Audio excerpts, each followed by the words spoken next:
waktu sangat berharga bagi kita.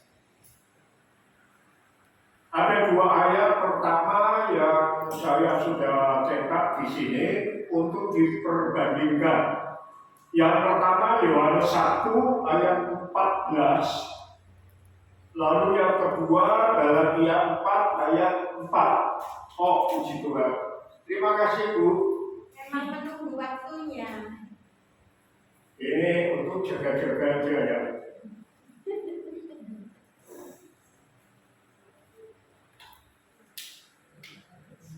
Ya, waktu penebusan. Kita baca, saudara baca ayat yang di atas, Yohanes 1 ayat 14. Mungkin lihat ke layar saja karena ini memakai terjemahan edisi yang kedua. Barangkali yang handphone masih belum diterbitkan. Ya, dan mungkin tidak akan nunggu waktu cukup lama untuk masuk di aplikasi handphone. Karena kalau ada di handphone pasti nggak ada yang mau Alkitab cetakannya. Saudara baca Yohanes 1 ayat 14, saya nanti baca Galatia 4 ayat 4. Siap? 1, 2, 3.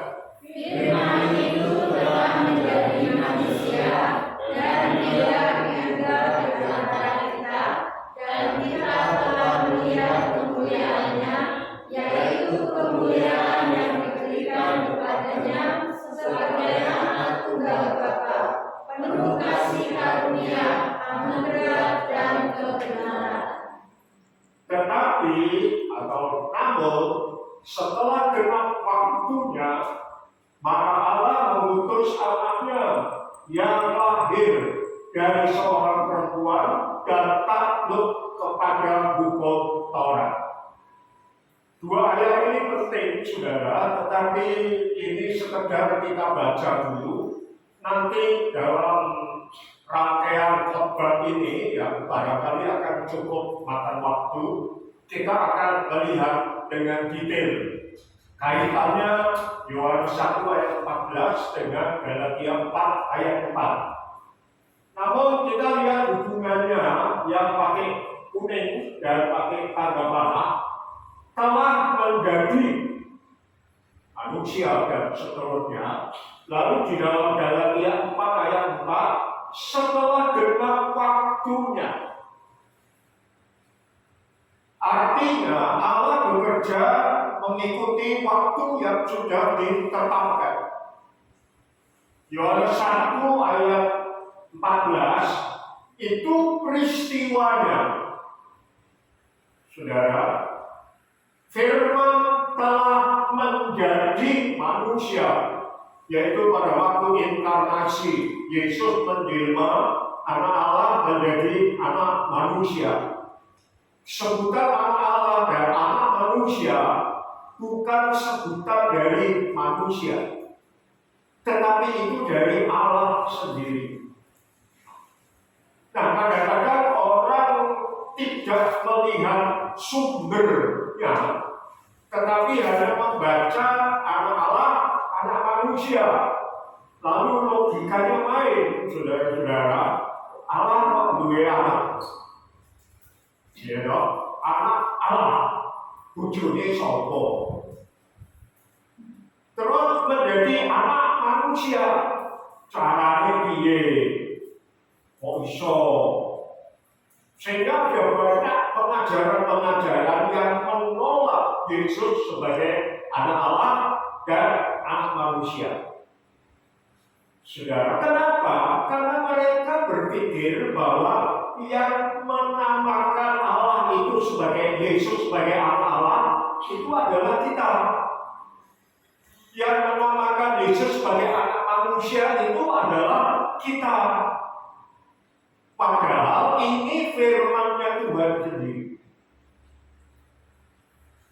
Saudara, kalau kita menghormati orang tua dan orang tua memberi nama kepada anak-anaknya, maka saya yakin seluruh keluarga bisa menyambut. Apalagi kalau sudah masuk catatan sipil, masuk pengadilan negeri, sah namanya. Nama anak Allah dan anak manusia itu dari Tuhan yang maha. Loh, masa kita bangga, masa kita sudah lalu ngece Tuhan kita. Kalau orang tua saudara memberi nama pas kita lahir, pas dapat keuntungan besar.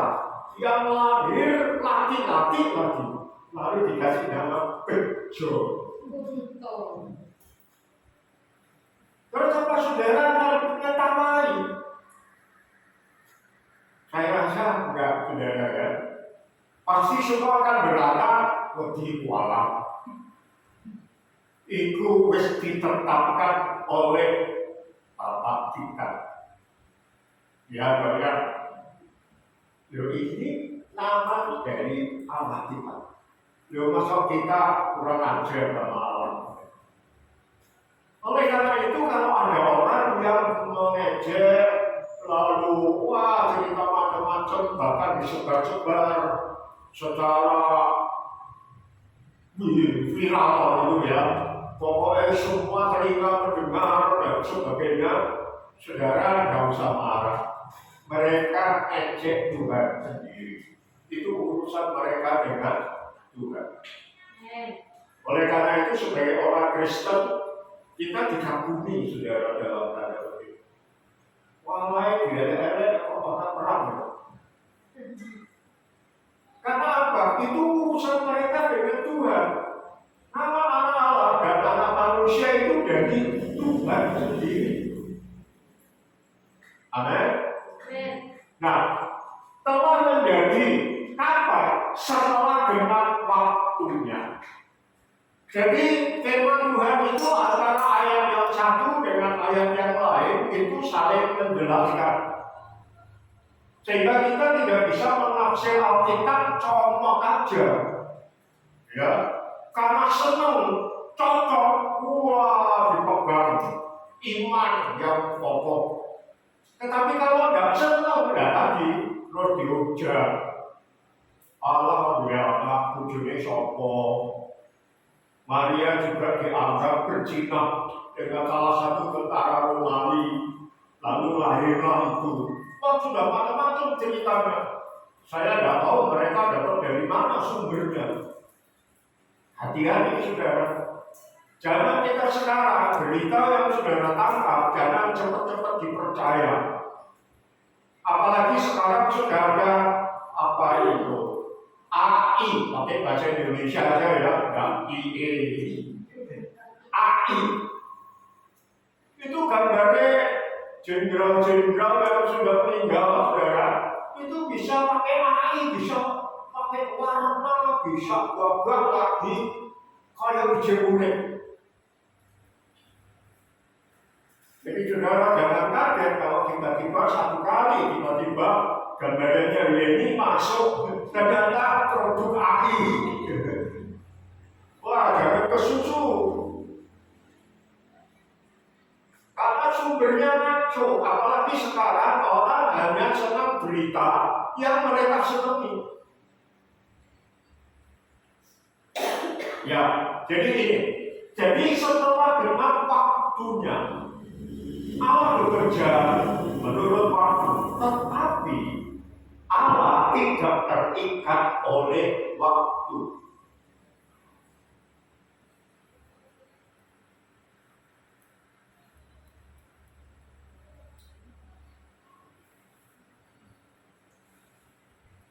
Nah, kita lihat perbandingan aja dulu ya. 2-3 ayat lagi. Ibrani 1 ayat 1. Setelah pada zaman dahulu Allah berulang kali dan dalam berbagai cara berbicara kepada nenek moyang kita dengan perantaraan nabi-nabi.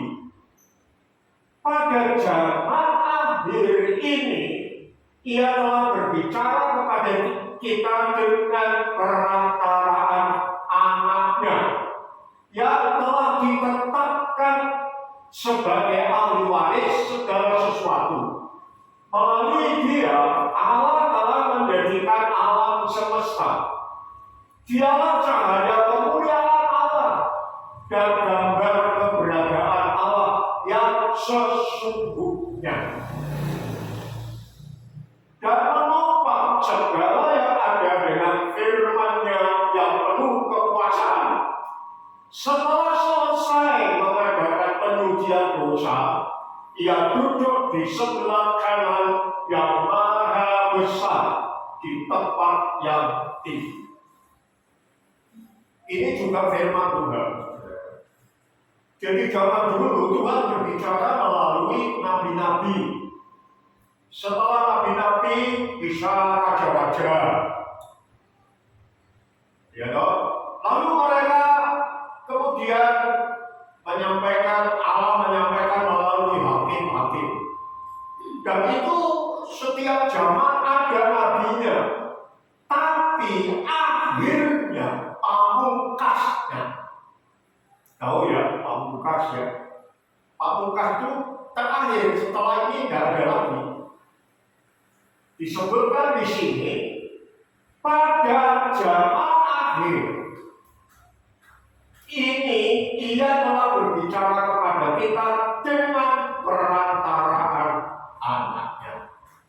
Tadi yang menjelma menjadi manusia, anak Allah Yesus. Jadi Yesus adalah Allah yang menyatakan diri, mewujudkan diri sebagai manusia. Mungkin ada gambaran yang bodoh-bodoh nah, saudara ya. Di sini banyak semut, ya.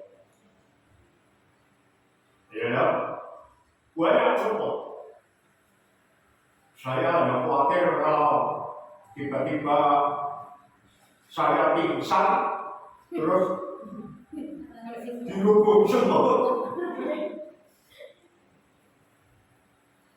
Saya berusaha terus, tak berusaha itu apa, suprat, baikon mati, terus pakai campur dan sebagainya, tapi tidak bisa kendalikan mereka. Belakangan saya tertarik di Facebook, saudara, tapi saya sudah bertobat, tidak pernah beli apa-apa melalui media. Ternyata ada obat tidak membunuh mereka. Tetapi ketika mereka makan, itu membuat mereka mandul. Lalu makanan ini dibawa sampai ke ratunya. Ratunya ikut makan. Wah, itu luar biasa, saudara. Sehingga kalau semua semut-semut sak ratune mangan obat yang membuat tidak bisa. Kalau semut beranak atau bersemut? Telur. Oh, kan punah sudah. Nah, bodoh-bodohan aku tuh mikir gini, waduh, aku iso menjelma jadi semut. Terus mimpin mereka, orang gereja mana aku untuk main apel.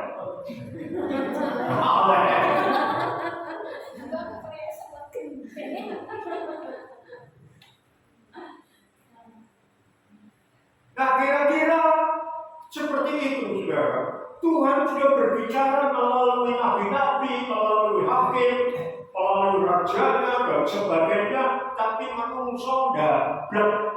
Orang bisa memahami, tambah menyeki anak Allah, anak manusia, ya, dan sebagainya.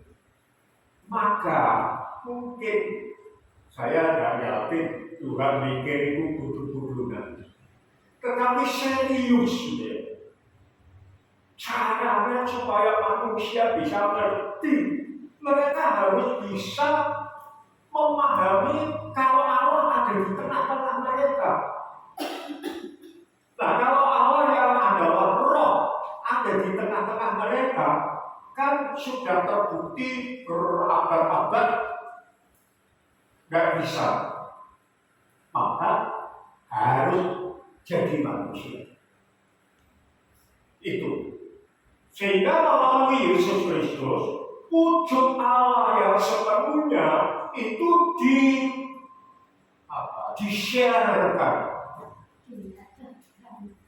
ditaruh di tengah-tengah, sehingga dia rela meninggalkan tahta kemuliaannya, menjelma menjadi manusia. Dalam bahasa aslinya bukan hanya manusia, tetapi daging. Supaya apa? Kita bisa melihatnya, kita bisa mendengar firman-Nya, kita bisa mengalami mukjizatnya, dan itu sudah terjadi. Itu di dalam Ibrani. Dia cahaya kemuliaan Allah dan gambar keberadaan Allah yang sesungguhnya. Kalau nabi-nabi kan hanya cerita tentang Allah. Zaman perjanjian baru, rasul-rasul, dia juga cerita tentang Allah. Tetapi Yesus adalah Allah sendiri yang mewujudkan dirinya ada di tengah-tengah manusia. Dan itu sudah terjadi, dicatat sejarah, diakui dunia juga. Ya. Dan setelah selesai mengadakan penyucian dosa, setelah selesai menebus kita dari dosa, maka ia duduk di sebelah kanan yang maha besar di tempat yang tinggi. Jadi dia tidak mengutus siapa-siapa lagi kecuali Roh Kudus. Roh Kudus itu adalah pribadi Allah yang ketiga. Dia bukan manusia, dia Allah. Kata diutus penolong yang lain. Yang lain itu pangkatnya sama, levelnya sama.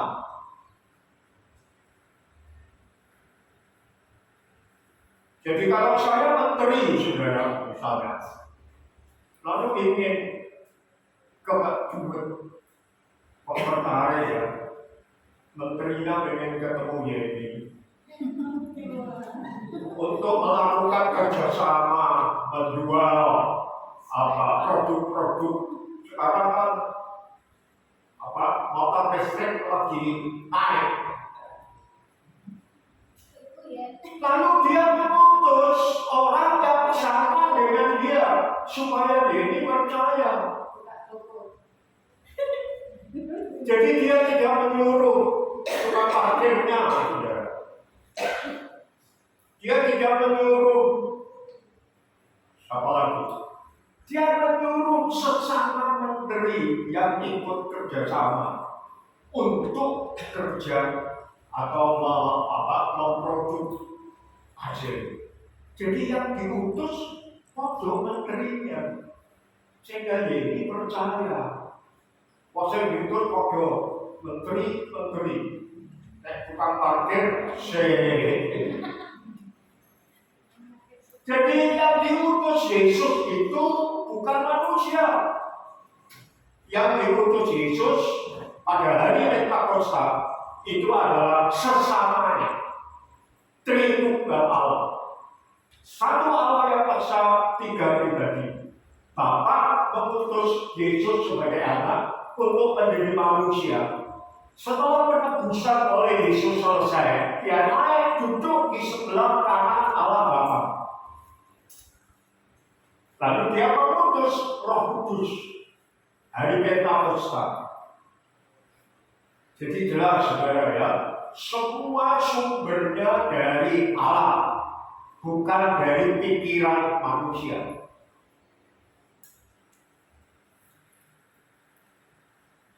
Kolose 1 ayat 26, yaitu rahasia yang tersembunyi dari abad ke abad dan dari turunan ke turunan, tetapi yang sekarang dinyatakan kepada orang-orang kudusnya.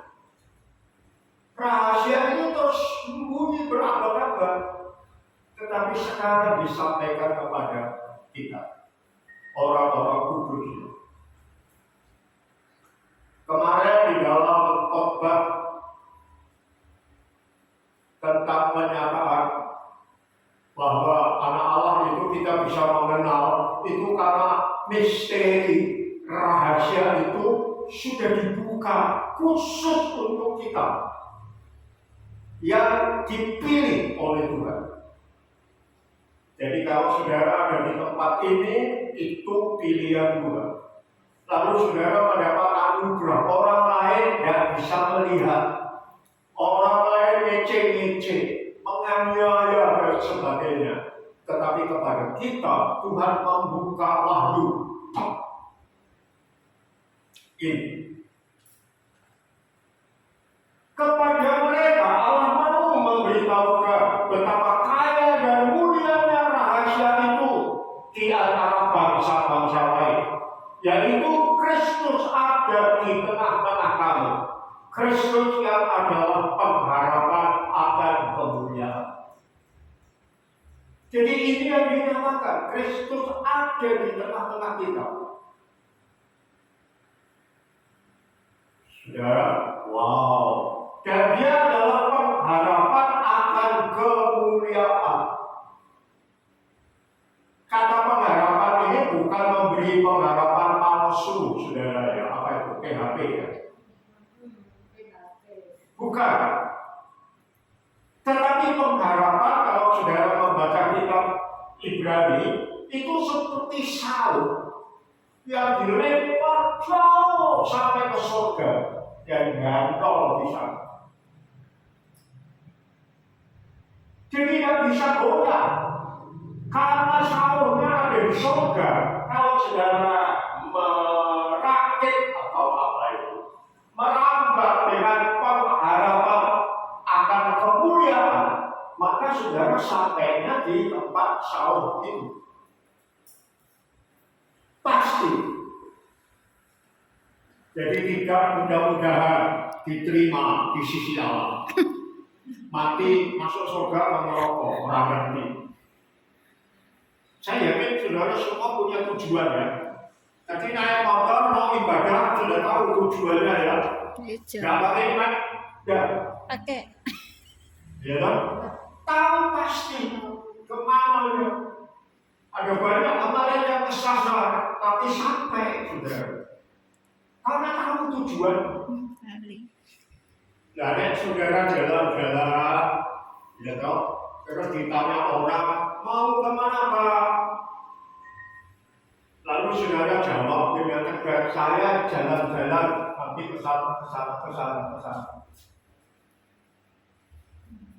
Tapi kalau orang tanya Pak mau kemana? Orang ngerti. Tergantung kakiku membawa aku kemana-mana. Oh, berarti orang stres itu. Stres. Kalau kita tidak yakin dan betul-betul tidak tahu setelah mati kemana, menurut saya paling malam dari orang-orang yang bukan malam Jawa Timur ya. Nah itu sudah kita yakin karena pengharapan kita, sal kita sampai di tempat Yesus ada di surga. Hari ini kita mati, kita masuk. Orang gentayangan. Sudah. Gak ada siksa kubur. Saudara masuk Firdaus. Amin. Di Firdaus gak ada siksa kubur. Dialah yang kami beritakan, bila mana tiap-tiap orang kami nasihati dan tiap-tiap orang kami ajari dalam segala hikmat. Untuk apa? Memimpin tiap-tiap orang kepada kesempurnaan dalam Kristus. Ya jelas ya. Nah, sekarang kita masuk ke waktu lagi. Tadi mengenai Yesus tadi ya. Setelah benar waktunya, siapa Yesus? Saya sampaikan tadi. Apakah waktu itu? Satu, Allah bekerja sesuai waktunya, namun Dia tidak terikat oleh waktu. Tuhanlah yang menciptakan atau menentukan waktu. Jadi Tuhan bekerja sesuai waktunya. Orang sakar dewi. Pas lagi melakukan. Pas lagi anak-anak sok bedaya. Kan? Tuhan bekerja menurut waktu tepat. Jadi kalau saudara berdoa lalu merasa belum mendapatkan yang saudara doakan. Kenapa saya katakan belum mendapat yang saudara doakan? Kok saya tidak ngomong dan dijawab Tuhan? Saya yakin ketika kita berdoa, Tuhan selalu menjawab. Dia tidak pernah diam. Menjawabnya dengan 3 cara, saudara. Yang pertama, no. Karena saudara Tuhan sudah tahu, dan tak turuti, kok kamu tambah gak tahu. No. Yang kedua, kok set ya. Berarti Tuhan ingin saudara bertumbuh dulu. Lalu pada waktunya, kok set ya. Yang ketiga, oke. Jadi jangan pernah ngomong Tuhan tidak pernah menjawab doa kita. Tuhan selalu menjawab. Yang tiga itu. Neurone itu ya mikir Tuhan ini no atau oke. Nah, jika saudara menguji diri, saya yakin kok kalau Tuhan ngomong no, pasti Roh Kudus akan memberitahu. Kalau begitu, pasti.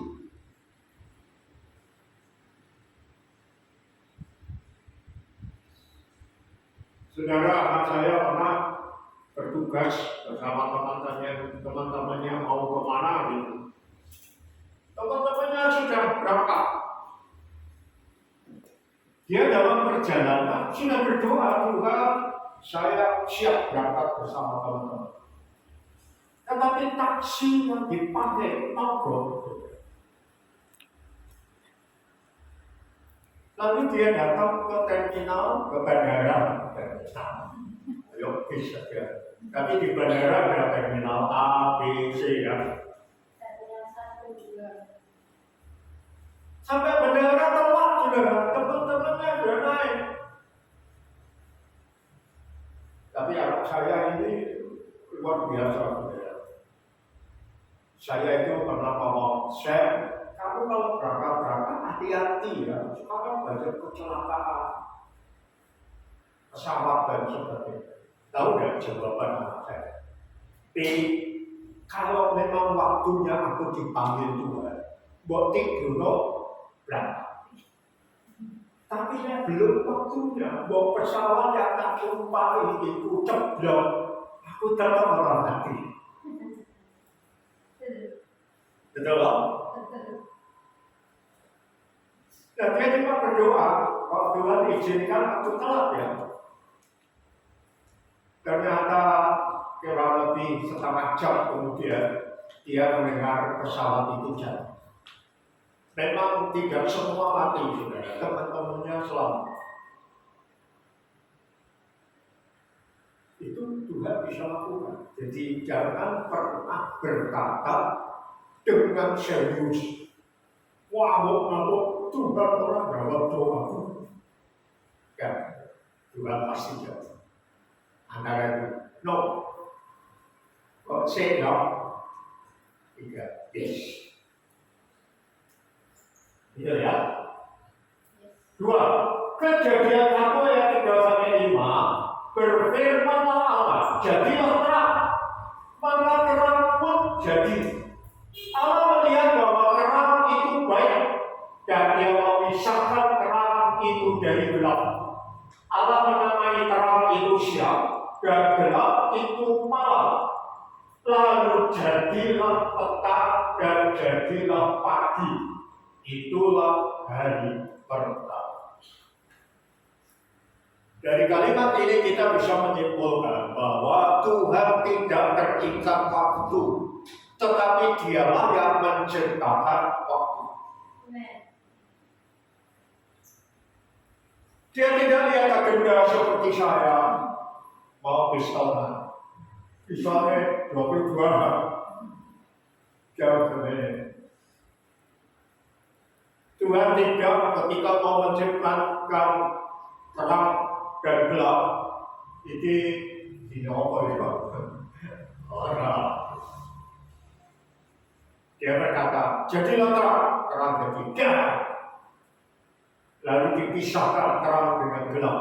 Setelah bekerja, setelah melakukan sesuatu dalam bentuk pengalaman nyata, realita, bukan fakta, bukan hanya fakta. Saya sudah jelaskan bolak-balik ya, beda antara fakta dan realita. Setelah ada realita, Tuhan punya pengalaman terang ternyata baik ya. Jadilah terang, oh baik ya. Maka baru jadilah petang dan jadilah pagi, itulah hari pertama. Jadi melakukan sesuatu dulu, menciptakan terang, lalu setelah jadi baik, lalu menamakan itu hari pertama. Mana lebih dulu waktu atau ciptaan?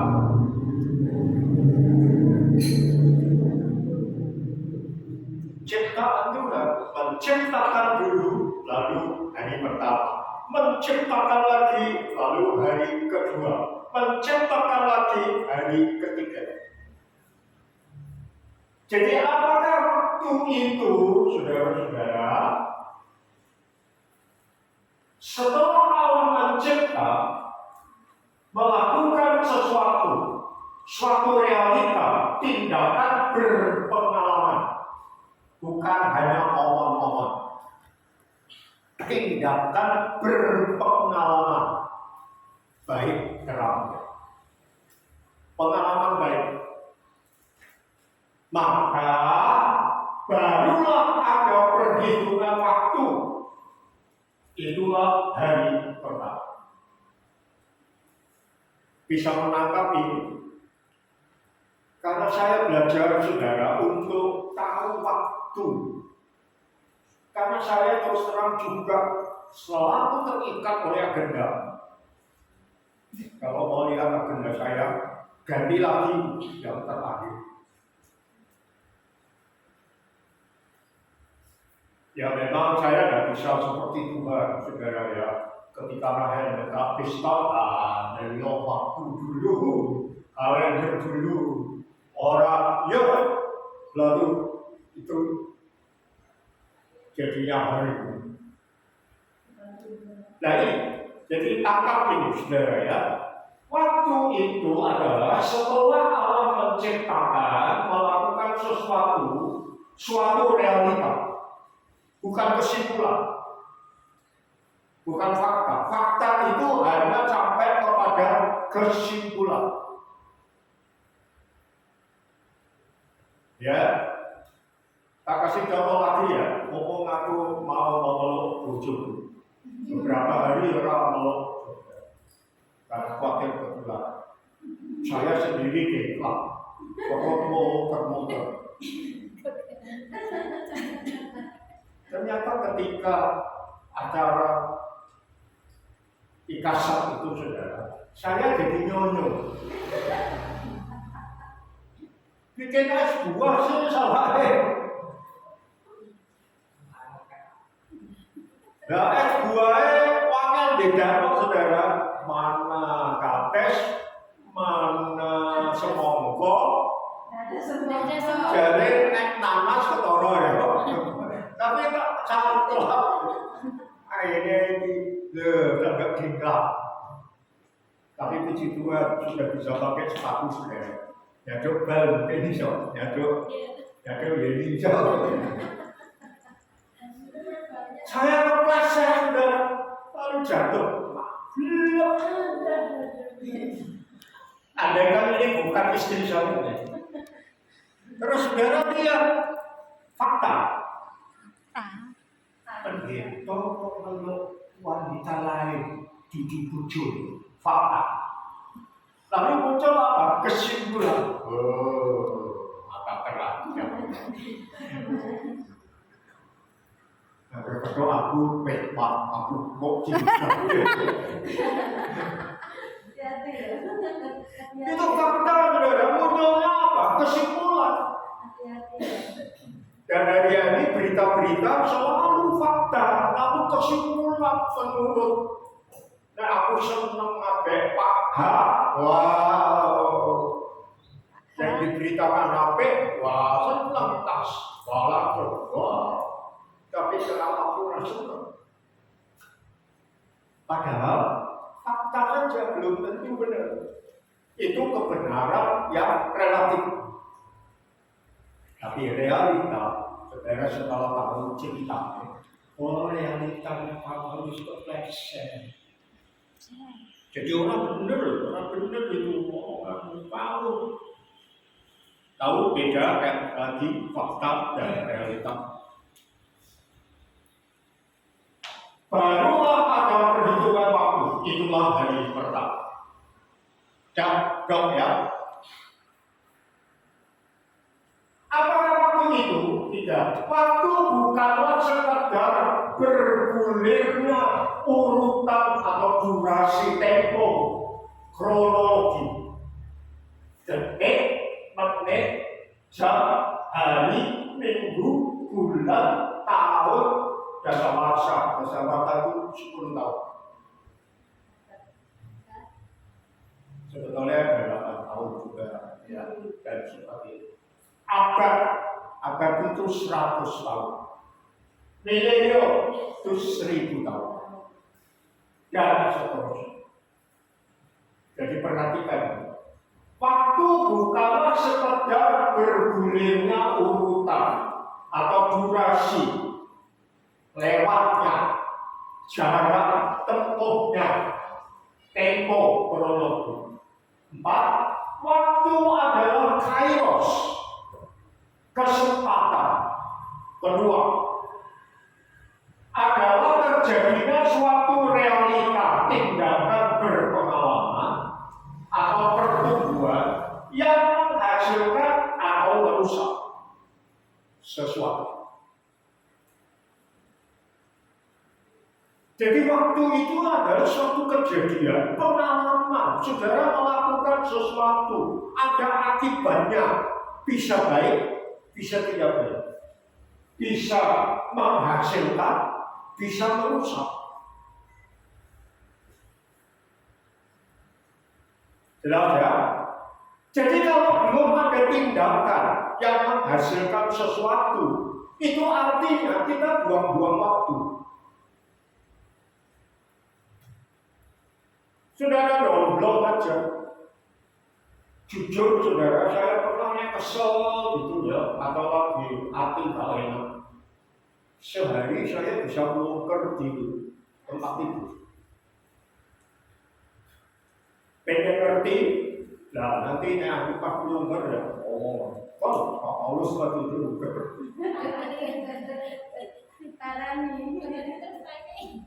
gak terjadi apa-apa. Berarti saya buang-buang waktu. Dong ya, saya ingin ini ditangkap. Ini bukan filosofi, saudara, tetapi sesuatu yang sederhana. Karena sering kita salah memahami tentang waktu, termasuk saya. Nah, sekarang mari kita belajar ngerti apa sih waktu itu. Sampai di sini sudah jelas ya. Naik ulangan 100 semua ya.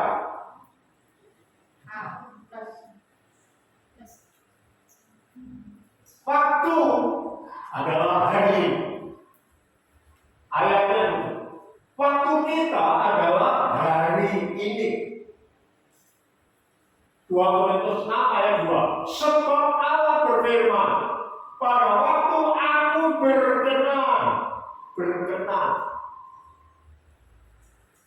berkeinginan, mau melakukan sesuatu, aku akan mendengarkan engkau. Dan pada hari aku menyelamatkan, aku akan menolong engkau. Sesungguhnya, perhatikan, waktu ini adalah waktu perkenanan itu. Sesungguhnya hari ini adalah hari keselamatan itu. Waktu kita kapan sudah? Hari ini. Hari ini Allah berkenan mendengar. Jadi kalau saudara berdoa hari ini, Tuhan mendengar. Jawabnya bisa no, yes, atau tunggu, atau yes. Tapi lalu tidak dibiarkan saudara, no yes, no, pokoknya no. Kenapa no? Lalu kalau sudah mulai jelas no-nya kenapa, nah itu tunggu. Lalu saudara ditunggu, saudara sudah tahu yang dikehendaki Allah itu harusnya begini, tidak begitu, lalu baru yes. Hari ini. Jelas ya ayat ini, jelas ya hari ini. Lintas waktu. Saya ingin saudara belajar sederhana. Paling utama itu kemarin, kayak ini, gembel, itu masalah. Walaupun cuma beda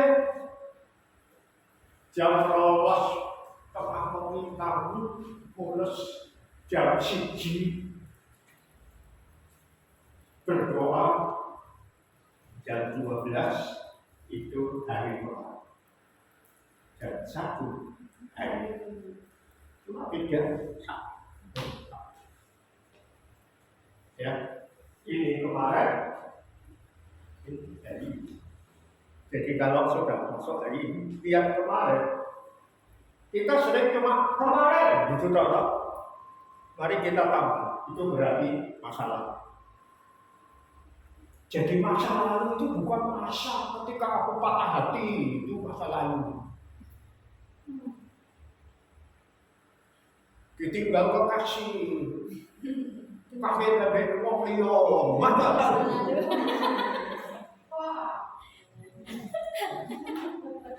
Sakit deh. Jadi itu masa lalu, saudara. Nah, saya harap ini tidak ekstrim, enggak. Tapi betul, masalah.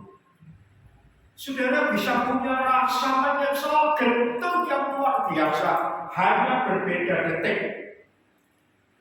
Tahu? Saya kalau setir sering diingatkan istri saya, kalau tiba-tiba saya lihat kok Omaya Gimana? lihat depan terus, biasanya lihat depan, sekarang lihat terus. Untungnya yang tak belok bukan cewek ayu.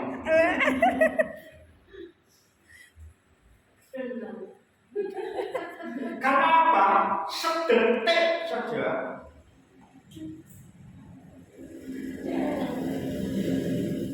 Lalu makanan sudah detik. Aduh getun. Masalah. Masa sekarang tabrak.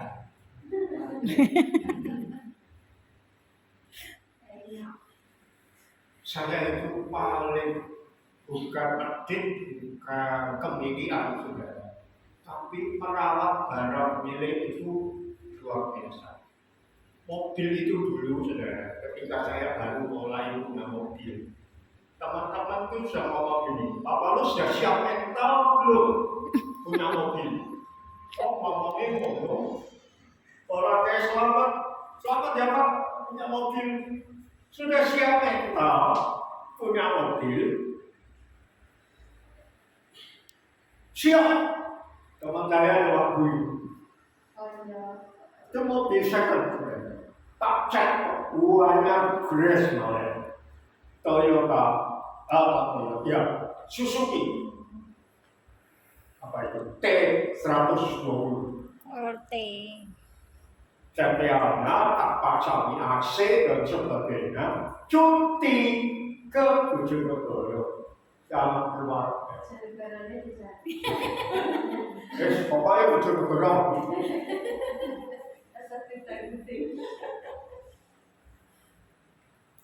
Kita parkir di depan rumah, kita ngomong, tahu nggak, saudara? Tidak tahu itu orang apa itu.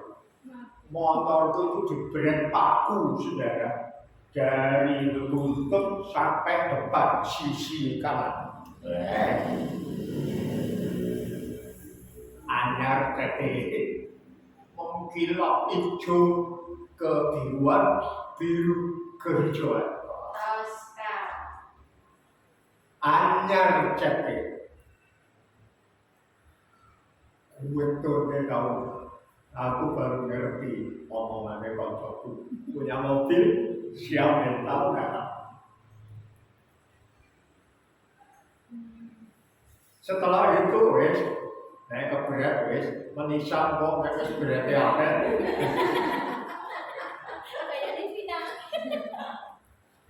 tapi terus dia. Dan itu saudara perhatikan, cuma selisih beberapa detik, mencong ngawasi setir, bisa masa lalunya menimbulkan setelah break, ini masa sekarang, kecelakaan, masuk rumah sakit, masa lalunya apa? Motornya melek. Cuma beda detik. Jadi berarti kemarin selalu tulis masalah. Sebab kalau tidak kita selalu saling memaafkan waktu kita untuk video, plage, pilowene, itu sudah masalah sudah. Coba nek bangkrut, nek masa lalunya memang kepleset 3 orang. Tapi nek masa lalunya salah beli saham, salah melakukan sesuatu, membuat bangkrut itu kemarin. Berapa kemarin baru ini tek wabuk habis baru itu asap injen. Jadi selalu tulis kemarin itu masalah. Hari ini sekarang masa itu. Inilah hari nanti yang sudah terus. Inilah hari keselamatan. Inilah hari penebusan. Inilah waktu perkenanan. Kalau saudara memutuskan sesuatu terhadap Tuhan, lakukan hari ini. Jangan tunda. Kita tidak tahu apa yang terjadi kalau kita menunda. Belum dilakukan, berangkat.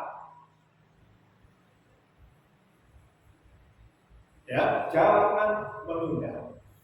Kalau saudara memutuskan sesuatu untuk melakukan sesuatu yang disebut waktu adalah sudah melakukan realita berpengalaman, menghasilkan yang baik atau buruk itu waktu. Jadi lakukan sesuatu setiap yang disebut hari ini, melakukan sekecil apapun. Khotbah saya ini nanti bisa panjang, saudara.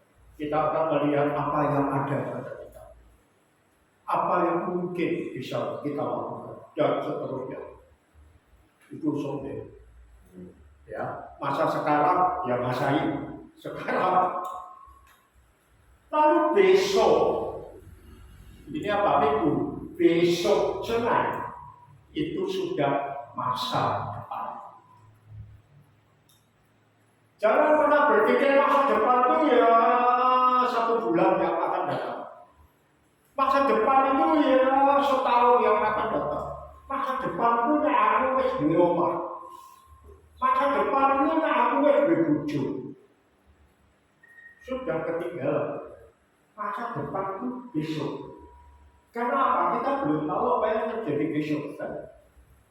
Kita tahunya hari ini. Maka lakukan apa yang saudara mau lakukan, apalagi kalau dalam Tuhan, hari ini. Jangan tunggu besok, masa depan. Kalau saudara tidak melakukan, lalu baru langkah sesuai lakukan. Baru langkah mau masuk ke hari Senin.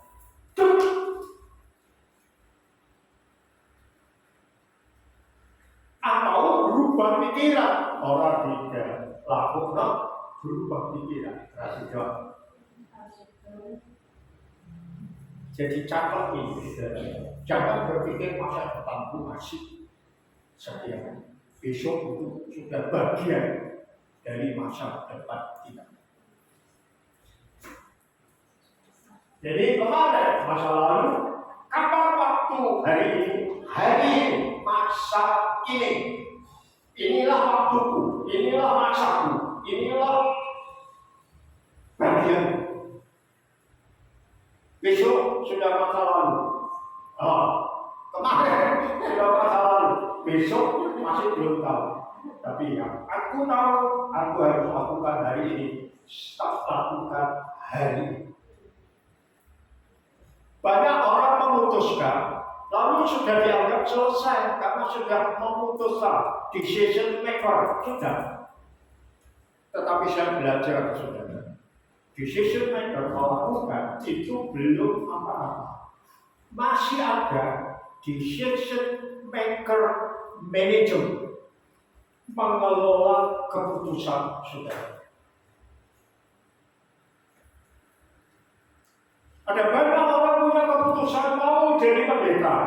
Putusan sudah maju ke depan, doakan. Tetapi mengelola keputusannya persen, sing penting wis keputusan.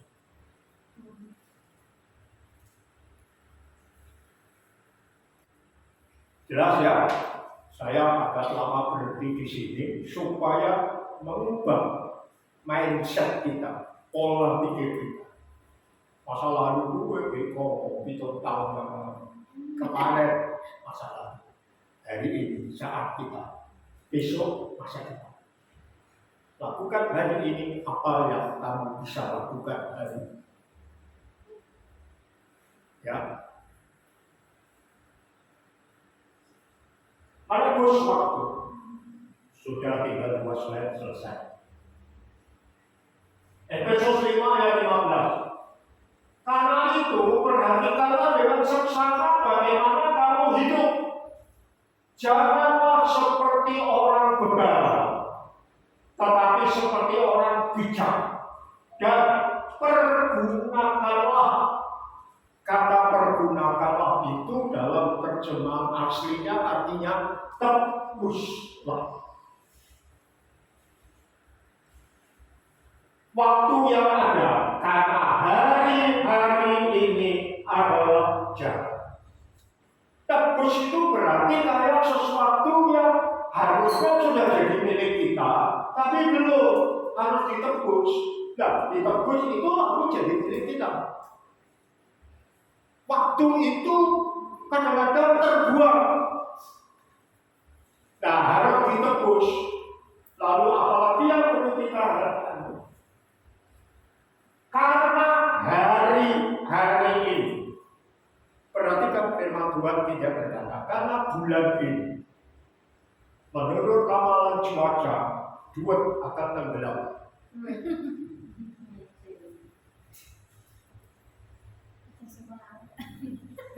Mungkin saudara ya, aku waktu pertama kali kenal duit kayak pas udan terus itu sawah itu sudah penuh air.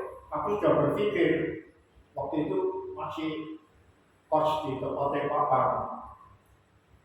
Aku berpikir waktu banjir Tenggelam coba. itu gembala ngomong sama saya. Kalau buat banjir solo kelem.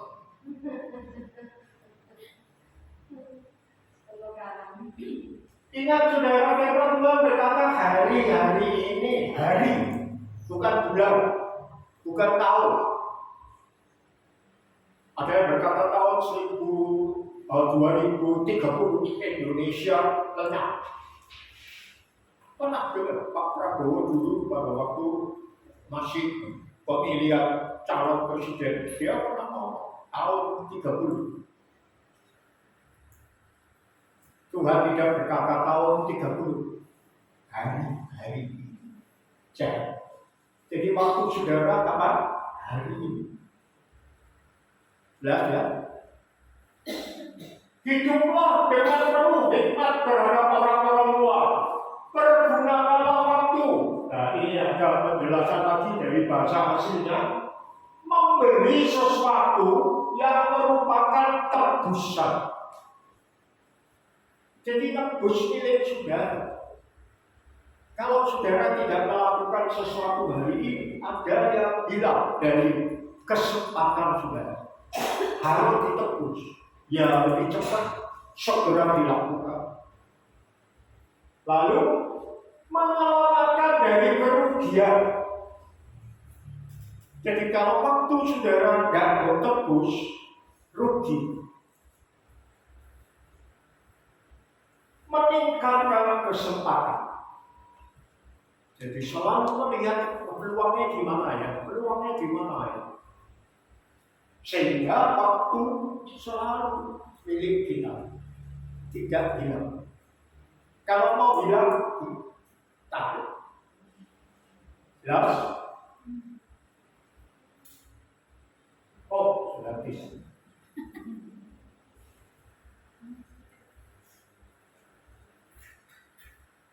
Jelas, saudara ya. Jadi saya berdoa apa yang Tuhan tahu ini dan saya sampaikan. Mengubah pola pikir kita tentang waktu. Sehingga kita bisa mempergunakan waktu. Hari ini, waktu. Jadi apa yang saudara putuskan, lakukan hari ini. Apa yang saudara bisa lakukan hari ini, lakukan hari ini. Jangan tunggu besok. Apa yang saudara janjikan kepada seseorang untuk saudara melakukan, lakukan hari ini. Apalagi kalau keputusan itu kepada Tuhan. Lakukan hari ini. Karena hari inilah kesempatan kita. Kemarin sudah masalah, besok akan datang. Urusan saudara dengan Tuhan.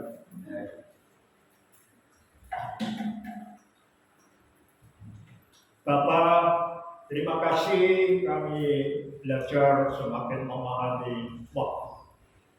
Bantu kami ya Tuhan, supaya kami tidak masuk hari-hari yang jahat. Karena kami sudah melakukan apapun yang harus kami lakukan sesuai dengan kehendak-Mu. Melakukan sesuatu yang berpengalaman, yang menghasilkan yang baik hari ini.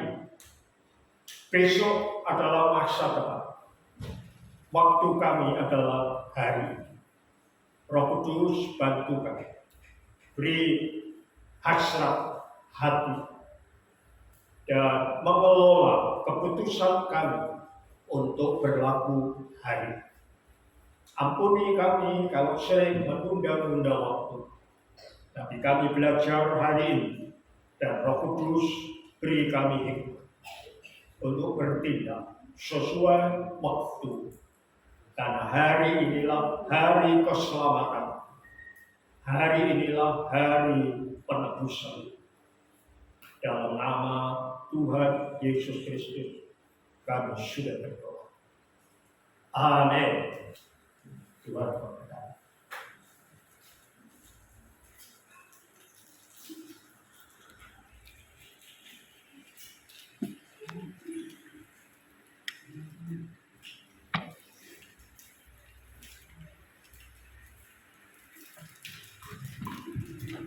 Puji Tuhan, Bapak Ibu saudara diberkati. Amin. Mari lakukan hari ini apa yang Tuhan sudah tahu dalam hati kita, apa yang saudara sudah janjikan kepada Tuhan. Jangan ditunda, jangan ditunggu besok. Nanti rasido, ya. Nanti kita yang kehilangan kesempatan. Baik, puji Tuhan. Yang hari-hari kemarin masa lalu sudah menanam yang baik. pasti hari ini menulai yang lebih baik. Amin. Ya, pergunakan hari ini untuk menanam, menabur, dan esok saudara akan memulai. Amin.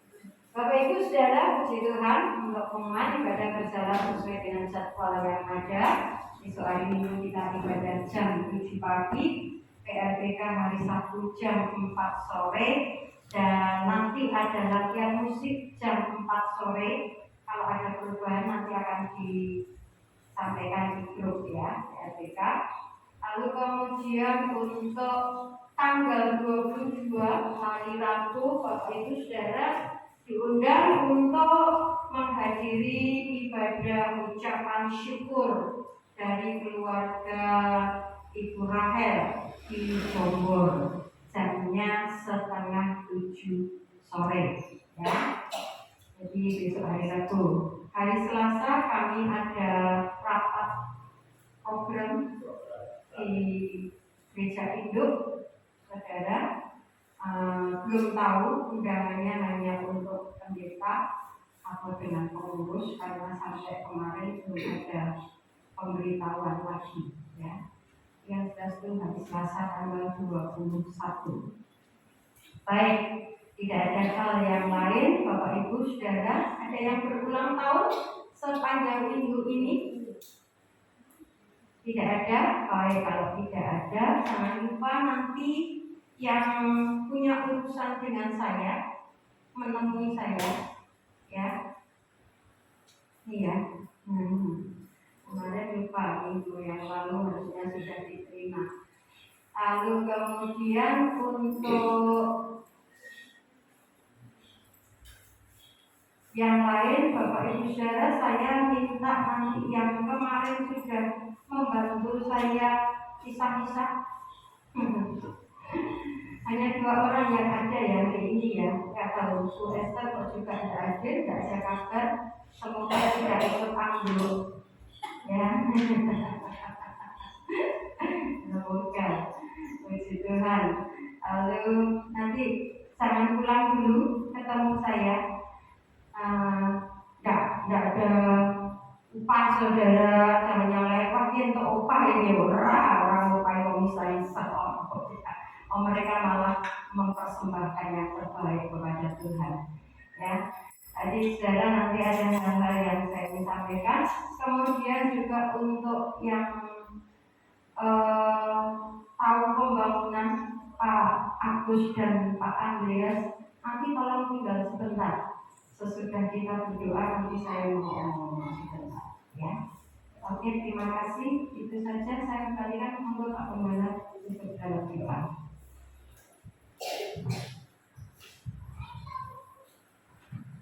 Mari kita bersama-sama satu berdiri.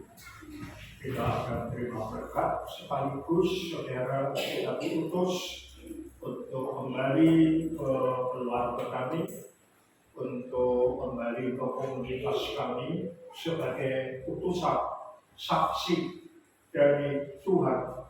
Apa yang Tuhan sudah lakukan kepada kita dalam ibadah atau apapun yang lain, kita saksikan sebagai utusan, sebagai saksi itu.